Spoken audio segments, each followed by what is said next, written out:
Hello everybody, my name is Vincent. Welcome back to another video, and today we're going to be here for another severe weather breakdown. Now in this video we're going to be talking about a very interesting, quite rare threat that we have brewing here for portions of the Pacific Northwest, as well as another pretty significant looking severe weather outbreak as we get into this weekend. I've got all the details coming right up. So thank you for joining me here on this Tuesday evening. We have a lot to talk about in this video. We're going to break down everything you need to know about what's going to be happening with tomorrow's severe weather threat up in the Pacific Northwest, and what we're going to be talking about this weekend, as we are expecting another surface low to bring severe thunderstorms to a very similar portion of the country that did recently just get hammered by severe weather over the past week or so. So we're going to start out here, but take a look at your current satellite. You can see we have a couple things to talk about here as we get started with today's update. You can see we have number one, a couple of strong thunderstorms that have been kind of sporadically firing up here across the DFW Metroplex area. Today we have seen multiple, major, towering severe thunderstorms, especially at sunset. We saw beautiful scenes out here. Some of these storms did produce very large hail, so obviously we're hoping that not too much property was damaged out there, but it was a pretty beautiful sight, so pretty nice. Just early spring, late evening thunderstorms, if you will, out there into northeastern Texas. So that's pretty much all the severe activity we got as of right now. And then you can see we still do have some showers that are left behind here out on the East Coast. These aren't really not going to do much other than just cause a few sprinkles. And then finally, we do have some strong two severe storms down here into southern Florida. They have been producing damaging winds and isolated small hail, but really nothing too crazy, mostly just heavy rainfall and tropical light conditions out there. So really kind of a yucky kind of night, if you will, out for those folks in southern Florida, as it's going to be very, very moist out there throughout the rest of tonight. All right. So we're going to be moving on here to our current alerts. You can see we are pretty inactive as of right now, but you can see we do have avalanche warnings going out for portions of far northwestern Montana, as we have been seeing, again, a lot of precipitation over the past couple hours, which is going to lead to the possibility for maybe some mudslides, but really just those avalanches in those upper elevations. So something that you don't see all the time, but definitely something that people do see sometimes out here, especially around this time of the year, I believe. So make sure you are, paying attention to these alerts here. Not really sure how it goes if you get evacuated or anything, but just make sure that you are paying attention to any alert you get from the National Weather Service here over the next couple of days. And you can see also we do have some wind advisories uh, going out for the far northwestern coast of California, and then some high wind watches going out for portions of western Nevada, and then portions of far northeastern California. There we also do have some high wind watches. So this is kind of where we're anticipating the coming of that next storm system that will bring all that severe weather up into this similar region here, which we'll talk about in a minute. But you can see we also do have a few counties out here in southern Texas that are coming under flood watches, and then that's pretty much it. But really, other than that, there's not too much. Maybe some air quality alerts. So really, this is dense fog advisories going out for portions of southern Mississippi. But again, there's really nothing much going on other than that. All right.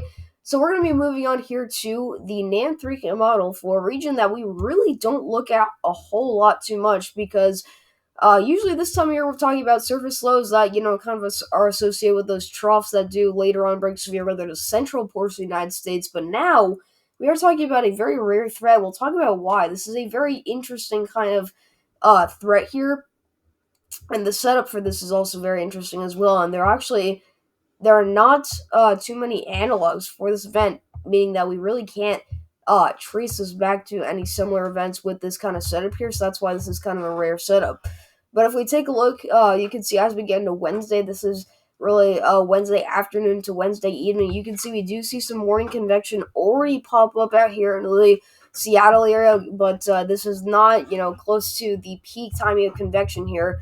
And you can see over the next couple of hours, as we get into Wednesday, late afternoon to the evening and overnight hours, look how much that thunderstorm activity explodes. I mean, we are seeing quite literally explosive thunderstorms, and we're seeing very quickly convecting thunderstorms out here into portions of Washington and in even portions of Oregon, which, again, are states that we really don't usually talk about for severe weather, but these are going to have the possibility of rotating. I think these are going to definitely have the possibility of large hail. I think we're going to break this down why large hail is going to be a big hazard with this.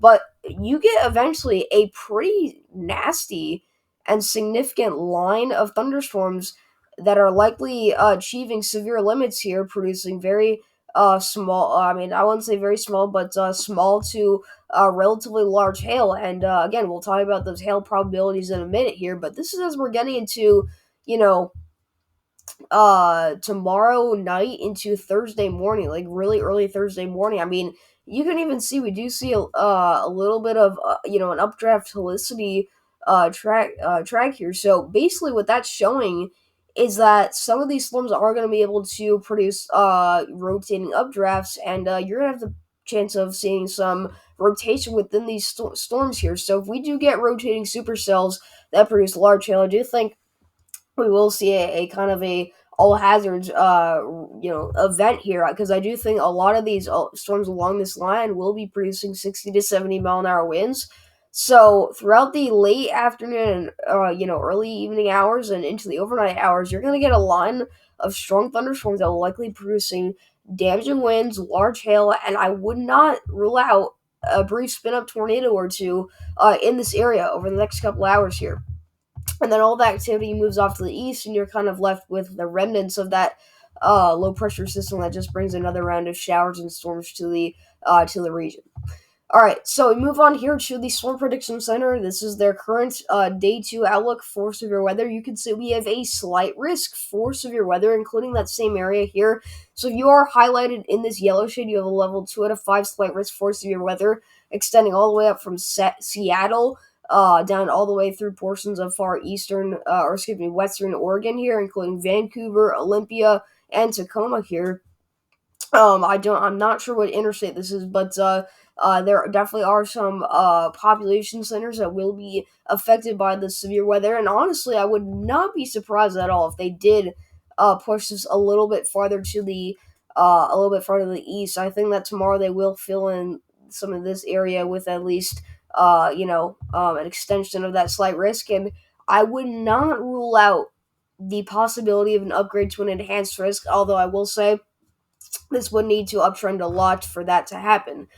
But we move on here to your tornado threat. You can see it is a elevated threat. We do have a 2% chance for tornadoes, which again, it's something I usually see down to like the deep south or the Mississippi Valley here. But instead, we're seeing it all the way up in the Pacific Northwest. But again, all the way extending from Seattle down through portions of Western Oregon, we do have a relatively elevated tornado threat here. So within 25 miles of given location, there is a 2 to 4% chance of seeing a tornado, according to the Storm Prediction Center. So, like we saw earlier on the simulated radar there from the NAM, that there is a chance for some rotating updrafts and some rotating thunderstorms there. So, the tornado threat will be there.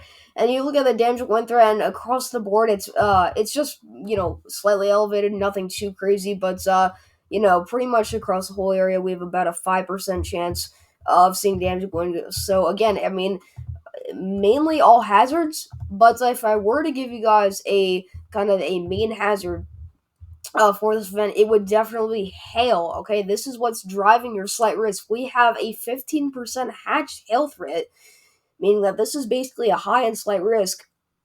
Excuse me, because this is driven off by hail. But you can see we are expecting a significant hail threat to occur just south of Seattle towards Tacoma and Vancouver, out here in far western Oregon and Washington State. And then you can see a little bit of that 15% excluded in that hatch risk, and then also still that 5% out there. So again, across the board, tornadoes, large hail, damaging winds, they're all going to be possible, but the large hail threat is definitely going to be what's driving this event here, and we'll talk about why. So this is what we're going to look at here is our lapse rates.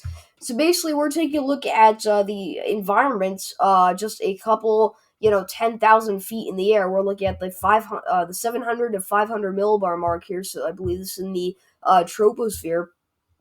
And basically, what we're going to be looking at is how cold and dry it is up there in the troposphere. So the warmer colors that you see on your map, to make this kind of make sense, that's where we're going to see the colder and drier conditions up into the troposphere, which is the layer of the atmosphere that we're kind of watching for this large hail threat to occur. And we'll actually break this down in what we call sounding, which measures and shows us on a chart, the environment that we need to look for these storms. But if we take this out to Wednesday, this is getting into tomorrow afternoon, you can see lap rates get much higher across portions of Western Oregon, Western Washington. Keep in mind, we have to watch for that area that is currently under the slight risk for severe weather and obviously the 15% hatch hail threat.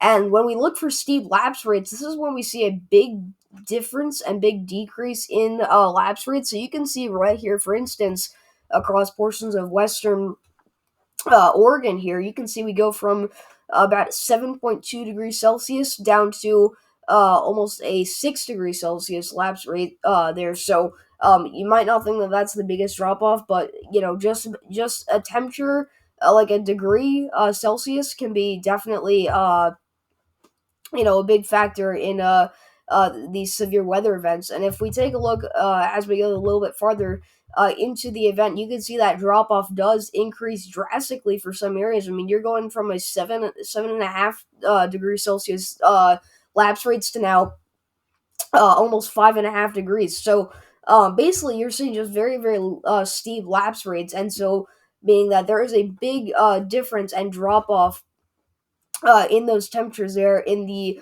mid levels of the atmosphere towards the lower levels, showing that there will be that dry and cool level there, which will support obviously that threat for large hail. And then, excuse me, the steeper lapse rates to kind of the area of steeper lapse rates does kind of shift off to the east there with those storms. So we'll likely see that kind of clear out of the area as those storms move out as well. But if we take a look quickly at the sounding here, which I said we were going to look at earlier, you can actually see, if you look at the skew T here, this is showing you your temperature and your dew point.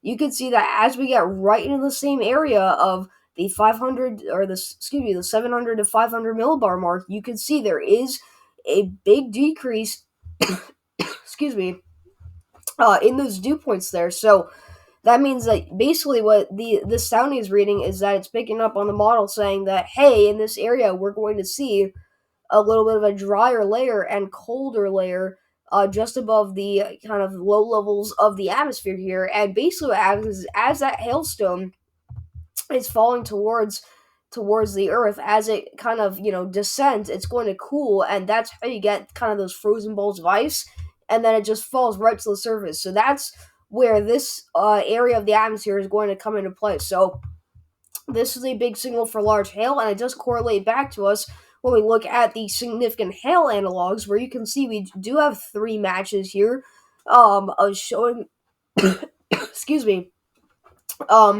possible hail sizes up to 4.5 inches, which is almost softball size hail.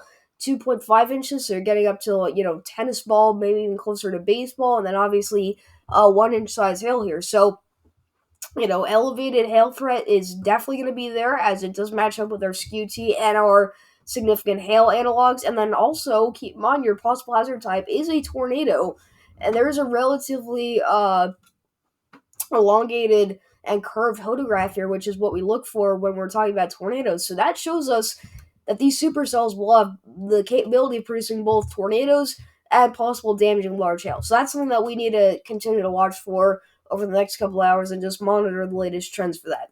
But if we take a look, we move on here to this weekend severe threat. We look at our our day 6 severe weather outlook. You can see we do have a very broad 15% slight risk going out for pretty much most areas here across the western Ohio Valley here, extending all the way out to portions of Missouri into Arkansas, northern Louisiana into portions of Dixie Valley and the Tennessee Valley here. Very broad 15% slight risk. So that means we already have a slight risk covering this whole area already out by day 6. So this is for Sunday into Monday of this weekend here.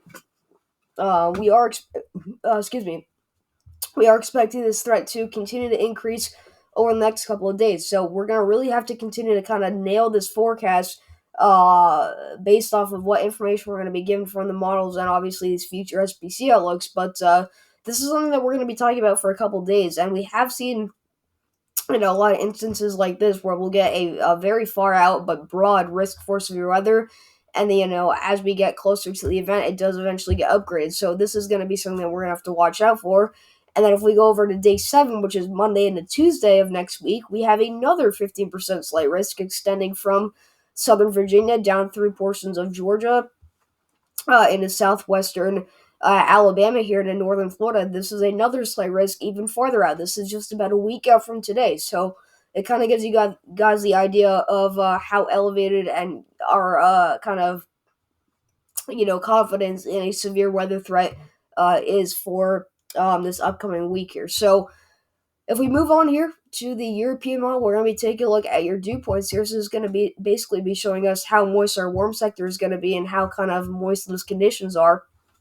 And if we take a look at this is as we get into Saturday and eventually into Sunday, you can see dew points do rise into the mid to upper 60s for a big chunk of our slight risk area. I mean, going all the way up into portions of Illinois here.